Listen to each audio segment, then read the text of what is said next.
पाजवा.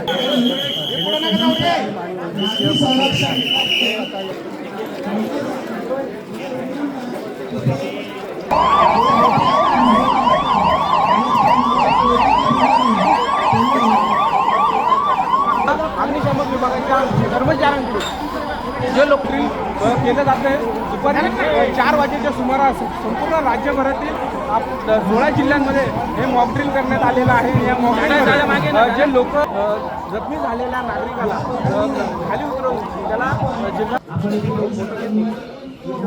उपयोग केलेला आहे.